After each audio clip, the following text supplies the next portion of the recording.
The entire time I knew him, he only ever had one call: to be the #1 business podcast in the universe. If he can get all favorite movies of everyone in the world, he can do it with the snap of his fingers. Just like that. Tell me his name again. Lou Diamond. We've made top 5 once and we'll do it again, but better. He's got a plan and the end is near. When he's done, Thrive Loud will be the #1 business podcast that ever existed, as it should be. I know they'll remember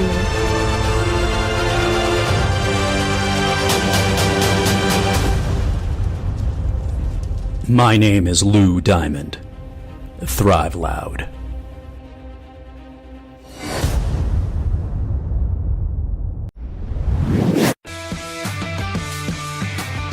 Get ready to Thrive Loud with Lou Diamond.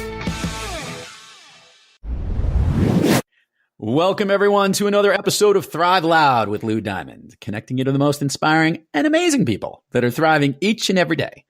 Today on Thrive Loud, we bring you a psychotherapist and holistic health coach. She is also an author, and her new book, Mindful is the New Skinny, is turning heads everywhere. Thrive Loud listeners, Jodi Baretz. Jodi, how are you today? I'm good, Lou. How are you? So to the Thrive Loud listeners, Jodi and I have known each other really for a long period of time with lots of breaks in there, I think is the best way to describe it, Jodi. That's pretty true? Because yes. We went to the same summer camp and many of the Thrive Loud listeners want to know, how the hell do I just keep bringing camp people on this show? But they're all amazing and they've really done incredible things, which says something either about the water or just the people I hang out with and associate with, which is an honor to be here today. So Jodi, yes. Isn't this is fun, by the way. You and I have joked about, you're like, you have a podcast? What is this thing? I know, and I'm so excited to find out about it. I'm so excited to be here. Thank you so much for having me on. So it's really cool. I think our Thrive Loud community, we have had many people, Jodi, that come on the show, CEOs, thought leaders, famous people, and often a lot of them, and this is across the country, lots of people are being much more conscious of mindfulness. I'd say we went through an entire 2 or 3 decades and continue to go about being physically conscious about our physical self, but now recognizing how important it is to be mindfulness and take care of our minds and brains as well. So I think it would be really interesting to someone who obviously has an expertise in this area, holistic health and psychotherapist and understanding how we think and what we need to be like. It'd be really interesting to hear a little bit about your journey on how this all came to be, specifically the book, and what all of this means to you. So I think I'm going to pass the baton to you, Jodi. And it's like the Apache relay. I'm actually handing you a baton right now, and you get to start running. Just like camp. Just like camp. Brings exactly. me back. Thank you. You got well, that's exactly right. And that's where the title of my book came from. Mindful is the New Skinny. So it used to be that we were focused on the external and being skinny and worrying about what everybody thought of us from a judgmental point of view. And now we're kind of turning inward with mindfulness, because mindfulness is all about accepting and allowing for what is happening in the present moment without the judgment. So it's a really wonderful thing to subscribe to. It's just a more peaceful way of relating to yourself and the world. And it's catching on like wildfire, really. So how I came to this, you asked me, right? So I think I asked you that, but I'm just couldn't help that, right? So how I came to this. Well, I have a long journey, so I will start from when I was back at camp. I was a junk food eater. My nickname was Junk Food Jodi. Wow. Yeah, I don't know if you remember that. I don't think many people. That sounds like something that would have gone on within the girls' bunks. I don't know if that actually came out into the rest of the camp. Right. I think it was just my parents that called me that. But my 4 food groups were, Doritos and Sprite and burgers and pizza. So basically, I was a horrible eater. And then all the way into my mid-30s when I got a diagnosis of celiac disease. Mm-hmm. And that was quite a while ago. So not to date myself, but that was a while ago. And when I got that diagnosis, nobody really knew what celiac disease was, including myself, or even gluten for that matter. Right. So it was it was a traumatizing experience for me, because now I couldn't eat any kind of food that I was used to eating. I couldn't have all of my favorite foods. I had no idea what I was going to eat. I didn't even know what gluten was, or what foods gluten, what foods contain gluten. So I had to call companies, and I had to get a full education on what gluten was, how to change my whole life, change my whole diet. And being a social worker, once I figured this all out, I started helping other people that had to be gluten-free, because as the years went on, it was becoming more diagnosed and more popular, and people were finding they were sensitive to gluten and feeling a lot better once gluten was taken out of their diet. So I was helping people on gluten-free diets. Right. And then I realized I really knew nothing about nutrition. So here I was counseling people on gluten-free, but I really had no nutrition background. So I went to the Institute for Integrative Nutrition and became a holistic health coach. But what I learned there was not only about food and what ingredients were being put into our food, and how processed food was, making us much sicker, but I learned this whole other area of holistic health, which included spirituality, which I knew nothing about. So growing up as a traditional and cultural Jewish girl, for me, I didn't even understand what spirituality was. Right. So they gave out this circle of life exercise at the school, and I was pretty good in most areas, education and career and family, relationships, but spirituality, I was about a 0. So I started learning a little bit more. I was introduced to Louise Hay and Hay House books, and Deepak Chopra actually came to our institute, yes, and spoke, along with many other great spiritual leaders and thought leaders, and people who, Mark Hyman, functional medicine doctors. So it was a really wonderful education. And what I found was I was drawn to this spirituality because it just made life so much more peaceful for me. Because when you're not in control of everything and you begin to let go of control, it's not about you. It's kind of something bigger than yourself. It's just freeing. It just became a freeing, when you're kind of led by the universe. At first that sounded very hokey to me, but now I get it. And once I got it and I was open to this and got past the woo-woo, new age, all of that stuff, I realized how many wonderful concepts were in there that could help people like me and other people that have not been exposed to this great material and information, because we're just so closed to, other things. But first of all, and thanks for sharing that. This opening here was a great way to paint the picture. I wanted to dive a little bit into this.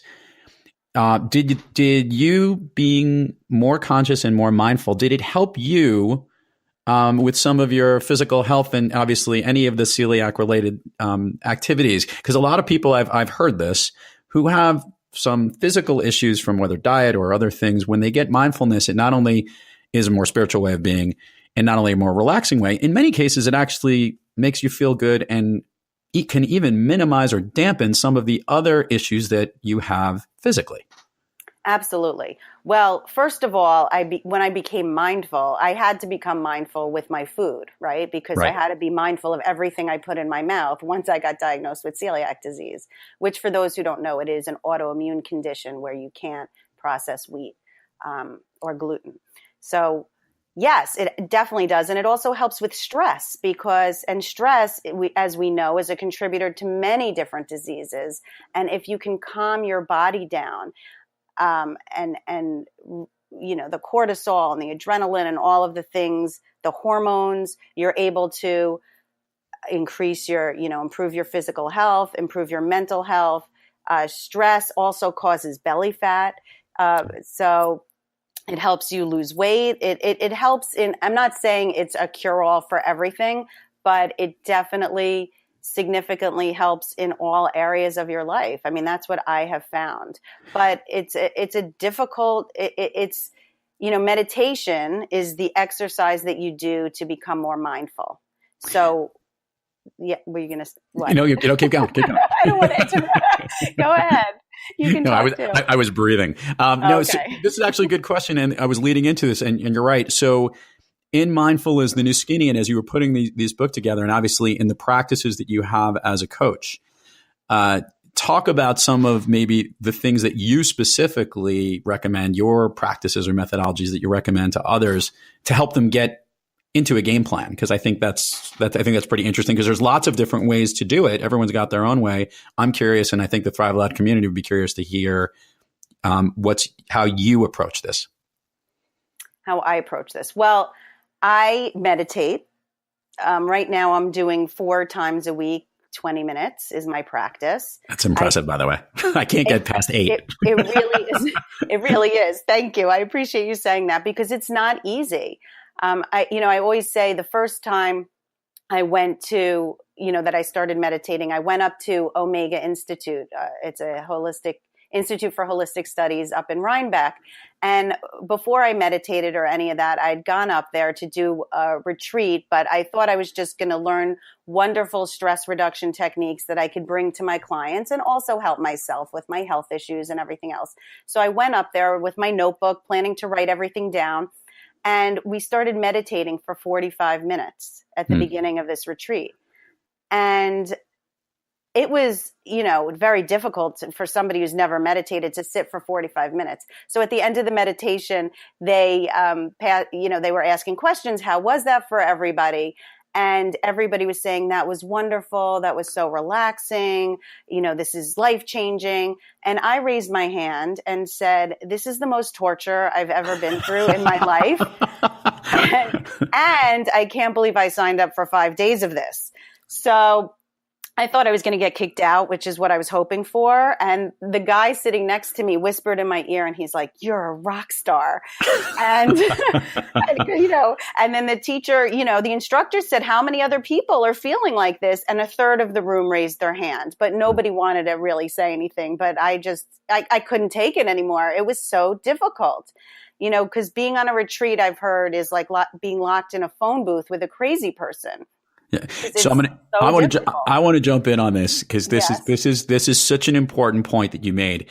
There are, to the Thrive Out listeners that are out there, and you've heard all these people that are incorporating meditation into their lives, and some people have kind of taken a stab at it and worked at it, and exactly what you just said, like they couldn't get into it, they couldn't turn into it, and I think what's really hard. So this first time that you were doing this, you recognize what just about most people do. There's very few, the first time they try to go into meditation, can zap and get into being mindful and a true meditative state, if you would, right out of the gun. So right. Thank you for sharing that, because I know a lot of listeners have been like, yeah, I tried that, couldn't do it. That was crazy. Right. So how did you get from that first session to continue? What were the next 4 days like, by the way? Well, listen, anything we practice, we get used to and becomes more comfortable. So it's like going to the gym, the first time you're sore and it's uncomfortable and you hate it. But then as you keep going, it gets easier. But with meditation, I still have days where I sit down and meditate and my mind is all over the place. And that's okay. That's what people don't really understand. That's okay. I tell my clients, just sit for the 10 minutes. I don't start them with 25 or 10. Just sit and take the time out to just be and be there. And even if you think you're not good at this, which is what we usually think, I'm not good at this, I can't do this, my mind is too busy. We have so many different excuses or not even excuses, but we don't think that we can do it because our brain is so active. And with social media and the news and everything technology and our smartphones, our brains are so on overdrive that to actually not do for 10 minutes is very difficult. Yeah. So, people can't be hard on themselves. They have to kind of just maybe sit for 5 or 10 minutes and just sit without doing. And that is an accomplishment. And then your body starts to get muscle memory. And what happens is you start to, when you're during the course of your day and you're stressed out, you can almost channel that calm feeling because you've practiced being calm. Right. right? And it takes a while. I mean, I still struggle with it. I think everybody struggles with it, but I think the biggest struggle is finding the time. And, when I sit there for 20 minutes, there's so many other things that I could have been doing in those 20 minutes to be productive. And we're so programmed to be productive that we don't realize, being still is very important too. It's a balance, and we need that, especially in this culture. Yeah. And I know this from working with lots of different companies and helping them improve how they connect and how they drive their businesses forward, that taking that time to do that enables people to be more efficient and more productive, and when you've relaxed your mind, you actually become laser focused. We had a guest on the show who talked about the best description he had about meditation was that it was like pulling the arrow back, like if you're shooting a bow and arrow and you're pulling the string back. And after he's come out of meditation, he feels like he's laser focused and he's zeroed in on the target. And what he was able to do after being mindful and meditating enabled him to be that much more productive and forward moving throughout the day. And I thought that was a phenomenal visual to help. And everyone's going to have a different way of doing it. It clears the clutter really out of all the craziness that we have. And you hit it on the head. There's so much of it. There's so much clutter we're surrounded by each day.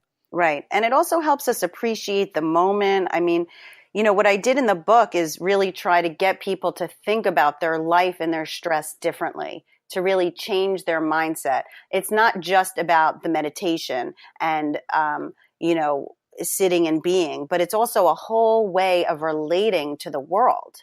It's a shift in your mindset, really, that helps calm you down. Like I was mentioning before about things are out of our control, knowing that things are temporary, that everything will pass. And the meditation helps us because our thoughts come in, our thoughts go out, and everything passes. And you can almost feel emotions pass and change within you. So you're watching your thoughts, you're watching your emotions, and you see them come and you see them go. And that's really sort of a metaphor for life. Things are temporary, and we get so stressed out about little things, and it trips us up during our day when really it's not going to matter, in a day or two from now. That's perfect. We're here with Jodi Baretz, author of Mindful is the New Skinny, and an overall wonderful person. And Jodi, who I wanted to share this story because we had this conversation before we went before I hit the record button.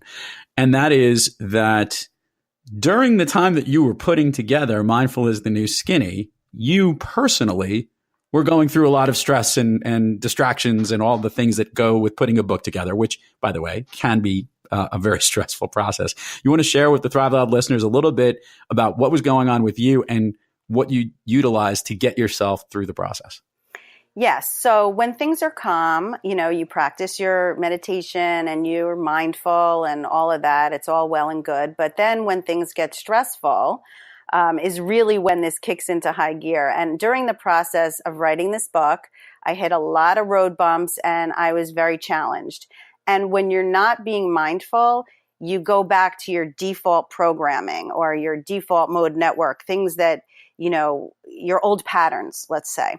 Mm-hmm. So I noticed during the course of the book, I started to get judgmental. I was perfectionistic. I was not spending time with my family. I was completely engulfed in my project, losing my balance, my work-life balance. And once I realized that, it was like I had this epiphany that I was writing a book on stress and anxiety, which was causing me so much stress and anxiety. So it was like the energy of the book came alive during the writing of, during the producing of the book, let's say. Right. During the writing was easy, but the rest of it was the editing and the production piece of it. And I'm sure you having a book know all of that as well. It can be really difficult. Yeah. So we often teach what we need to learn. And I was caught up in a process. I got stuck on autopilot. I wasn't paying attention. And once I became aware, I was able to disconnect a little bit. I just stopped and I regrouped and I was completely out of alignment with my brand and I had to do a lot of shuffling. And one of the biggest things that I did, besides being compassionate with myself and realizing, this is hard And it's okay to be, stressed, because stress is a part of life. So we're not trying to get rid of stress and anxiety with meditation and mindfulness. We're just allowing it to be there and not pushing it away. So I had compassion for myself. Like, yes, this is stressful and this is hard. And then when I started showing myself that compassion, I was able to change what was happening. I was able to change the direction. I was able to come from it, from a different place. And that was the remarkable piece of it. I used the tools and the concepts in the book. One of the concepts that's from Buddhism that I think is so important is non-attachment. So as soon as I gave up my attachment to the outcome of the book, listen, I'm going to do my personal best. I'm going to do the best I can, and then I'm going to let it go. Yeah. And once you do that, that is freeing as well. I was like, there's only so much I can do. There is no perfect book. There is no perfect cover. There is no perfect, and even after it was done, someone found a couple typos and I'm like, imperfection, I'm embracing it. I'm just, there's, imperfection is a great motto to have because things are imperfect. I mean, I did a talk at the library, at our local library, a local bookstore here, and I had a rabbit running around the audience. I'm just like, how is this even possible? Imperfection. It's learning how to be with imperfection, learning how to be with all of the experiences that you have in life and being okay with them instead of resisting them, which is what we typically do when we don't like something. That's great. And thank you for sharing that. It's a perfect example. And it's great because, you get to kind of drink your own Kool-Aid or take your own medicine, which is awesome. And a great message about that. And a good story, I'm sure other listeners and things that when people want to hear more about the book would appreciate even more as they we'll check it out, and we'll give them all the info very shortly. Jodi, I do have a question for you. I ask all the Thrive Loud listeners who or what you turn to when you're having trouble thriving to get back on the thriving track. Now, I'm going to put a little asterisk in this because I know meditation is one of those things. So do you have a personal sensei that you seek out when you're having trouble thriving? Well, like I mentioned before, I start to when I'm really in a stressed out or sad or any, disorganized state, I really try to observe what's going on. Instead of directly connecting with the experience, I try to observe it and narrate it like I'm writing the book or watching a movie and just look at it from an objective without judgment, I guess a mindfulness perspective. And that really helps because I noticed I was obsessing about, a certain person that was working with me, on a project. And it was like during the meditation, the person was coming up so I was like, look at my brain, look what it's doing. It's constantly drifting back towards this, situation. And when you can look at it from an observer point of view and not being just caught in the moment with it, it makes a difference. So I would say I just kind of step back, regroup, just like I did with the book, and observe what's happening and use the mindfulness and meditation to help me with that. I know that's kind of an easy answer. But that's all about that. But the step back thing is a great thing to do, and it's a way. And non-attach. That whole non-attachment is so important. Not attaching to the outcome, just doing your personal best without and letting the rest go. And I apply that to weight loss too, because a lot of women come into my office and they're so focused on the weight and the calories and the deprivational dieting, which causes a lot of stress. And it's like, listen, do what you can. Eat right, eat well for your body, exercise, and then let go of the outcome. Right. I know we all want to be skinny, but it's not about the number on the scale. It's about nurturing yourself on the inside so you can flourish on the outside. And that's kind of, what my book teaches. It's great. And I like it. And I think it's a great message for everyone to have. Two more questions here that I thought would be really relevant. And I guess in the spirit of living in the moment, how do you feel personally? Are you proud about where you are right now with Mindful is the New Skinny? Yes, I am happy I finished it and I'm happy it's done. do you mean specifically with the book or just what do you mean? Well, I mean, in a series from going from junk food Jodi all the way back to then to today, the fact that you're the author of this book and this is the path that you're on and truly living in the moment, are you taking a chance to, so to speak, live in the moment and smell the roses and be proud of what you've got going on? I want to say yes. I really, really do. But I am a work in progress. I'm going to be completely authentic and honest. This book brought up a lot of stuff for me. I thought I was in one place. I'm realizing I'm in another.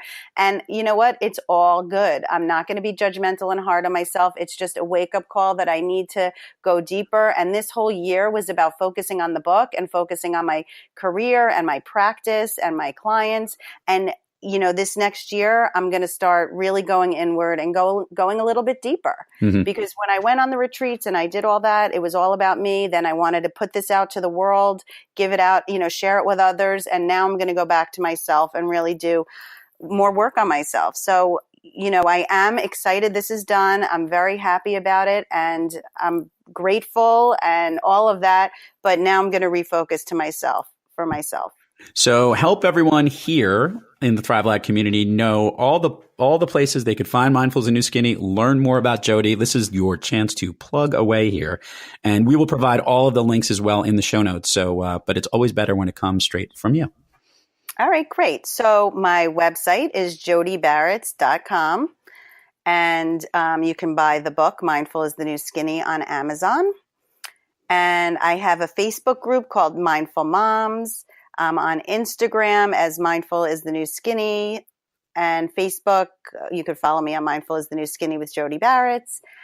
And I'm also working, I just want to mention that I'm working with this company called Maximize Your Talent, which is unbelievable. And they go into the corporations and do EQ, emotional intelligence versus IQ. And they really teach companies how to run their businesses more effectively by taking out the stress and having more less judgment, more compassion for employees, and teach you all of this mindfulness, meditation stuff in a very secularized, scientific way. And I'm excited about a program that I'm running for them for women. It's an extension program. It's going to be online, and it's going to be, based with the book.